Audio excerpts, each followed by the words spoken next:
Vendu à 500 000 exemplaires, dont 16 000 en France, le premier Q7 a mené une jolie carrière longue de presque 10 ans. De quoi faire valoir ses droits à la retraite. Pour 2016, le gros SUV d'Audi nous revient donc dans une version profondément revue. Et le Q7, il a pris plein de bonnes résolutions pour cette nouvelle année. D'abord, il a décidé de se mettre à la technologie, avec toute une palanquée d'assistance à la conduite, toutes plus sophistiquées les unes que les autres. Surtout, il s'est mis au régime.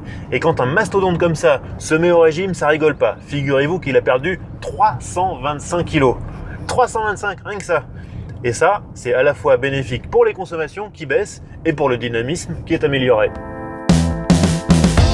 Malgré tout, le nouveau modèle pèse encore 1995 kg en version 3 litres TDI 272 chevaux. Il faut dire que ce SUV reste un beau bébé de plus de 5 mètres de long et presque 2 mètres de large. Le Q7 abandonne cependant le style un brin massif et agressif de son prédécesseur au profit d'un look de grand break surélevé. Il reçoit à l'avant la nouvelle calandre en double trapèze d'Audi encadrée par des optiques au dessin modernisé au xénon ou à LED. Bâti sur un empattement généreux, il progresse nettement en habitabilité et reste disponible en version 7 places. On apprécie toujours la finition soignée et l'aspect high-tech de la présentation, avec notamment une instrumentation entièrement numérique sur écran à cristaux liquides dès le deuxième niveau de finition.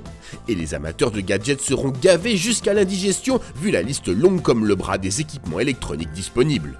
Sachez que le SUV Audi saura conduire presque tout seul dans un embouteillage. Vous alertera si vous ouvrez votre portière alors qu'un cycliste ou autre véhicule est en approche et vous aidera même à manœuvrer une remorque en marche arrière. Mais prévoyez tout de même un cachet d'aspirine avant de vous plonger dans l'épais manuel d'utilisation. Le plus puissant des Q7 diesel reçoit un V6 3 litres TDI de 272 chevaux, un moteur doux et discret à la sonorité jamais intrusive ni désagréable. Son couple abondant donne du peps au Q7, capable malgré son poids costaud d'accélérer de 0 à 100 km/h en seulement 6 secondes 3. Le tout sans la moindre brutalité, à tel point qu'il faudra surveiller attentivement le compteur tant l'impression de vitesse est gommée. L'autre nouveauté du Q7, c'est l'option 4 roues directrices. L'avantage, c'est qu'à basse vitesse, on gagne en maniabilité, le rayon de braquage se réduit, et à haute vitesse, on gagne un petit peu en dynamisme. Bon, j'ai dit un petit peu, ça reste un Q7, c'est pas une GTI.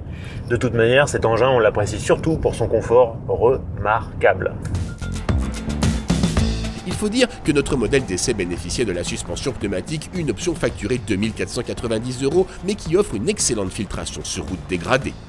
Le nouvel Audi Q7 ne révolutionne pas le segment, mais avec son espace habitable généreux, sa présentation raffinée et sa douceur générale, il offre un excellent compromis, avec en prime un bagage technologique qui ravira les geeks.